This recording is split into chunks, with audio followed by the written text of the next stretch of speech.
The Gen 5 starter Pokemon are some of the worst the series has ever seen in a competitive context.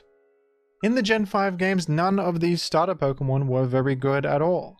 Emboar was yet another firefighting type, completely outclassed by Blaziken and Infernape before it. Samurott is nothing special as a water type, and Serperior seemed like a strange one too. A fast grass type with really below average special attack of only 75 and a strange identity.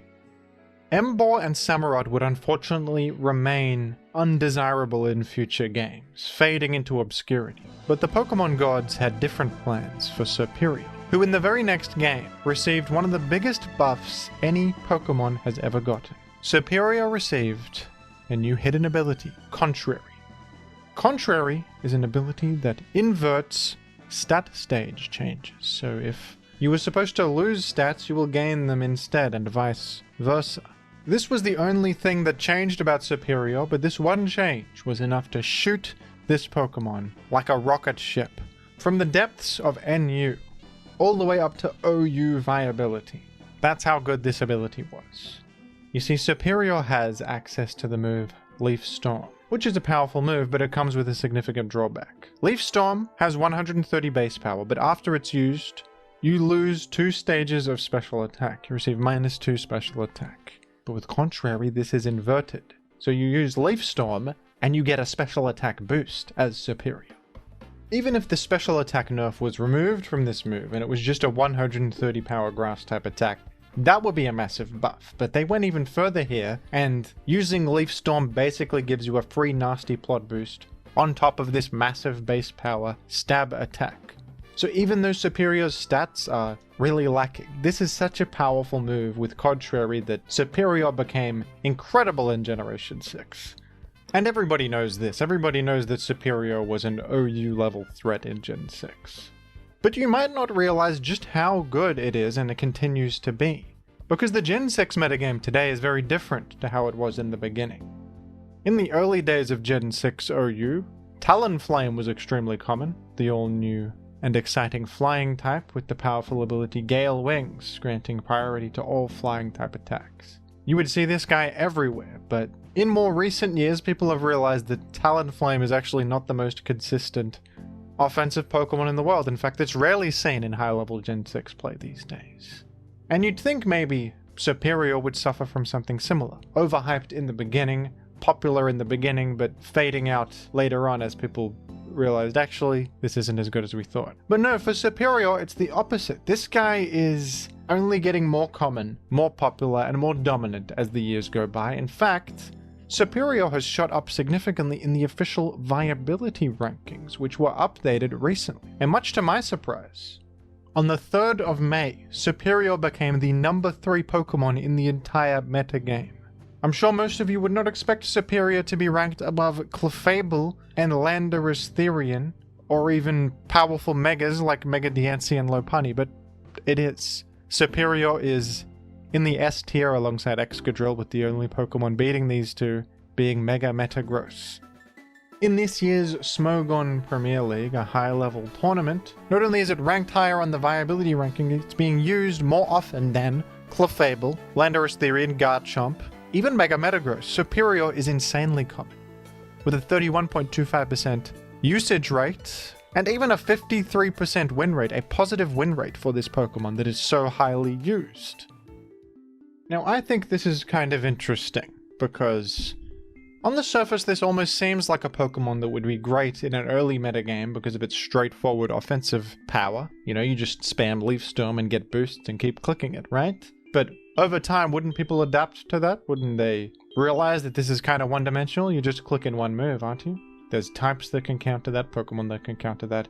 But what's interesting about Serperior is the fact that Contrary Leaf Storm is actually fantastic at enabling all of its other strengths.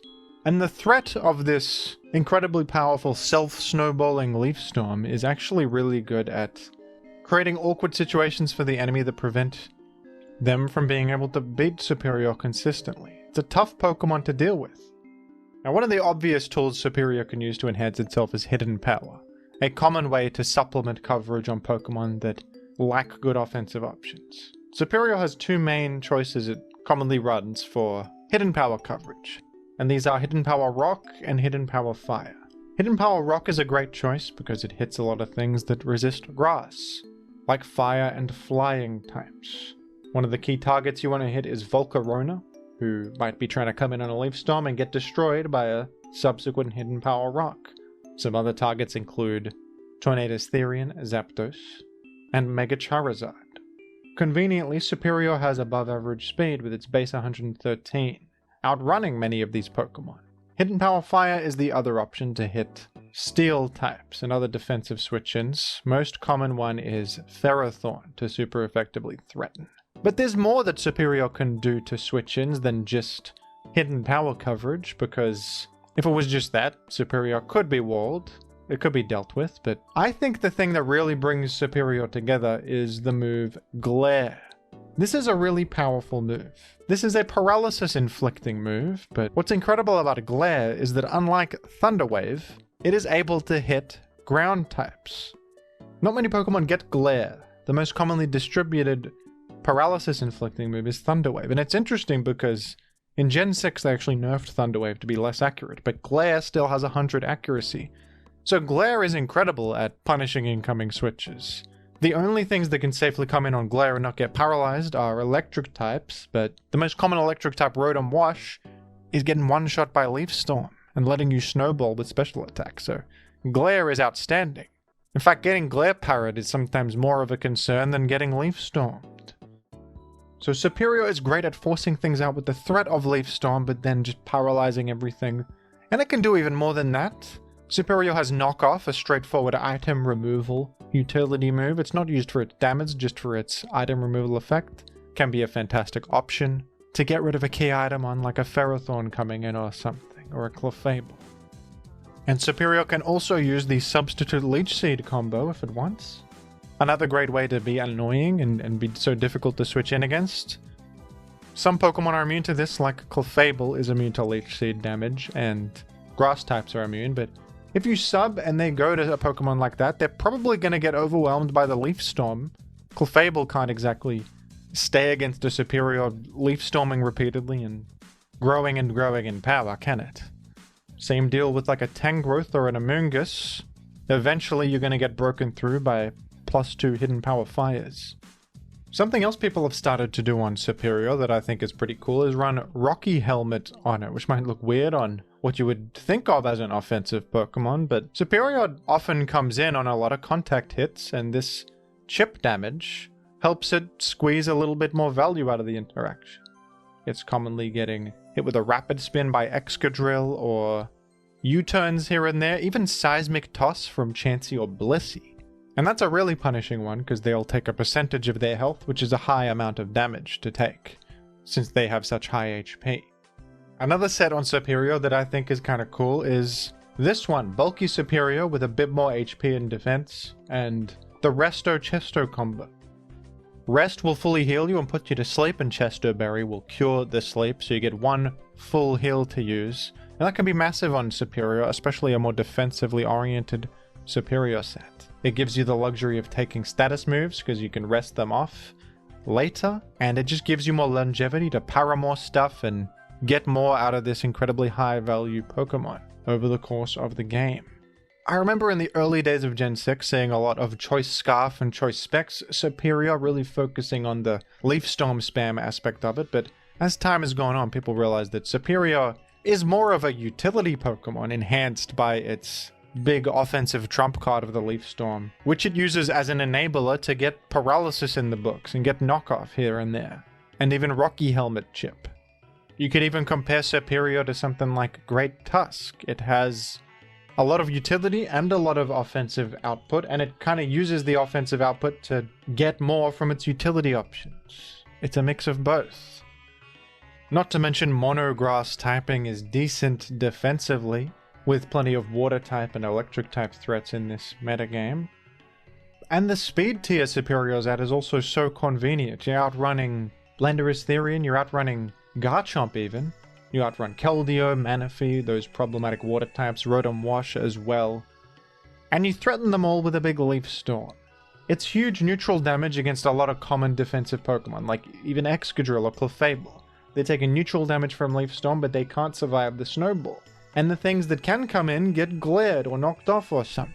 Now, people realized over time as well that investing in special attack EVs is not 100% necessary on Serperior, and in fact you'd rather give the guy HP for more switch-in opportunities to get something out of Rocky Helmet and just survive more to spread a glare. Because you don't need that much special attack to be threatening with the Leaf Storm. It's boosting itself anyway. It has such a high base power. It's already hitting the water types for plenty of damage, and it's the threat of it consistently boosting itself that's the problem for enemies. So Serperior has really been optimized in the modern day to get the most out of its incredible benefits, and evidently by SPL results and the recent viability rankings, Serperior is just so good at what it does and so good at achieving value.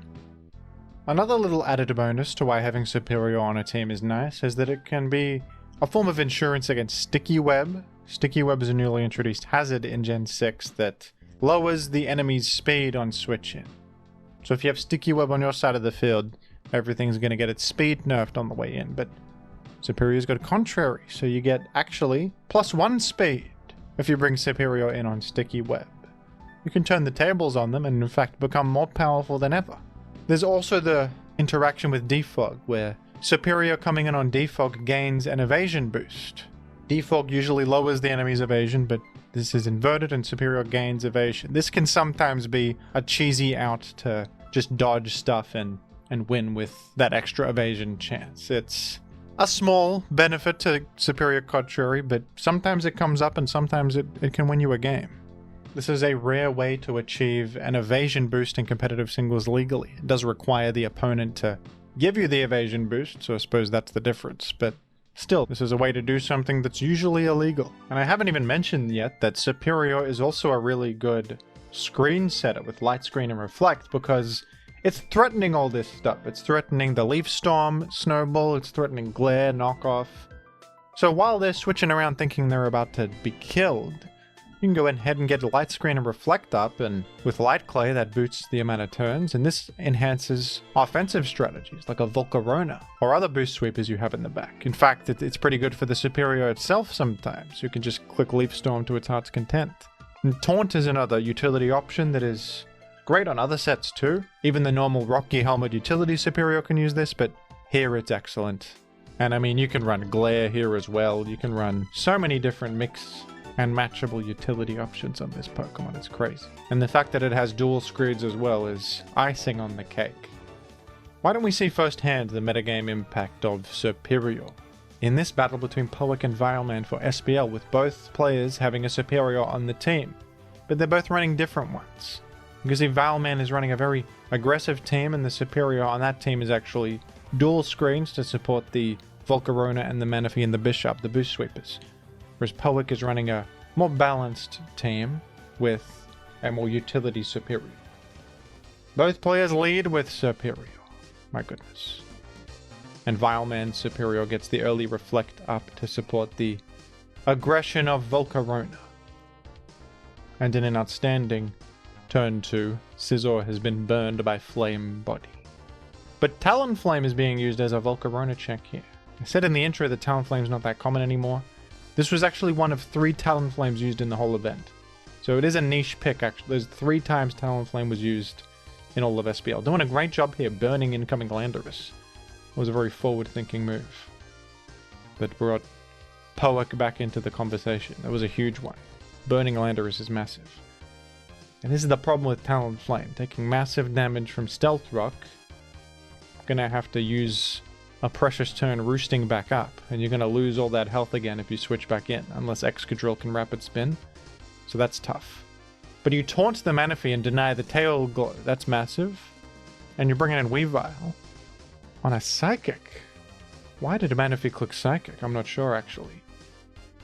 But it did, and Weavile pivoted in successfully. That's massive work for Poik, getting a KO on what was gonna be a huge problem. It was neutralized very elegantly there.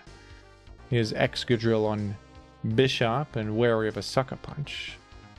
Surviving though, and successfully checking the Bishop. You're on death's door with Excadrill, but you're far ahead. In comes the Serperior, the star of the show, with a Leaf Storm attempt. And Talonflame is also serving the purpose of checking Serperior right now. Roost gets ahead of the taunt because Roost has priority on it. This Talonflame is doing incredible work, actually. I gotta give some respect for the Talonflame pick. It has burned Landorus, it's checking Serperior and Volcarona, and Gallade, actually. It's also checking the Gallade. Serperior squeezes in one last Reflect, maybe trying to get something done with the Volcarona, in a desperate attempt to claw back into the conversation. But it's Mega Gardevoir who cannot... Someone did a successful counter team in this one, because this Talonflame is an unbelievable pick. And in this endgame, I think that Serperior is able to clean up. With a Leaf Storm here and a HP Rock there, there's little to be done. You even went with a Glare for a bit of consistency. How splendid. Two examples of teams using Serperior in different ways. One of them thrived, the other one floundered. But both were using this incredible Pokemon. Could it be the #1 Pokemon in Gen 6 OU? Maybe that is the future. Before us is Serperior in a #1 position. I certainly never expected it to achieve as high as #3, usurping Clefable. You notice neither of these teams have Clefable. I thought Clefable was supposed to be the Gen 6 OU guy, but it's Serperior, actually. Serperior's everywhere. Outstanding battle between those two, and a great showcase of Serperior's metagame dominance. Gen 6 is the absolute height of Serperior's career, where it's not just great, it's metagame defining. And it's still a fantastic Pokemon in Gen 7 OU, the very next game, coming in at a respectable A+ position, even with the significant power creep jump from Gen 6 to 7. That's pretty impressive. Serperior was not present in Gen 8, but I think if it was, it would be pretty excellent there too, although it would be suffering from the lack of hidden power in its movesets. Unfortunately though, in Gen 9, Serperior did return, and it kind of failed to meet the high expectations placed upon it. When people heard that Serperior was returning, they assumed it would be a pretty outstanding abuser of the new terrestrialization mechanic, a new mechanic that allows you to transform into a different type, and use the move Terra Blast to gain coverage of any type, and unlike Hidden Power, Terra Blast has stab damage on top of it. Unfortunately, what's problematic with this is that Serperior is a bit of a Terra hog, because you can only terrestrialize on one Pokemon per game. The beauty of terrestrialization as a mechanic is that it's versatile. You can do it on any Pokemon at any time for different advantages. Defensive typing, an offensive boost on one move. It's a dynamic mechanic. But if you're running Serperior, it really struggles without terrestrialization. It needs coverage to be able to threaten things that resist grass. It's very important. Glare is not as powerful of an option anymore because there are more status immune Pokemon now that don't mind getting glared. This was not as true back in Gen 6 where glare frightened almost anybody. Nothing could come in on this safely almost, but in Gen 9 we got Goldengo and stuff. If Hidden Power was still in the game, I think Serperior may still be a great choice, but unfortunately Serperior suffered a significant hit from the removal of Hidden Power. And thinking back on it, maybe in Gen 8 it wouldn't have even been that great because of losing Hidden Power. And I don't think Hidden Power is ever returning, so Serperior's time in the sun is probably at an end. But Gen 6 OU is a metagame still played to this day, a beloved metagame, one of the most celebrated metagames in Pokemon history. And in that metagame, Serperior is definitive. It is everywhere and it's only rising over time. I'm sure it will continue to rise even more. What do you think of Serperior in competitive Pokemon, folks? I've often been frustrated with this Pokemon because of how difficult it is to deal with, but it's grown on me over time, and I think it's at least very unique for a top tier Pokemon, don't you? I think the presence of Serperior gives Gen 6 OU some unique flair, but let me know what you think down below in the comments, and thank you for watching.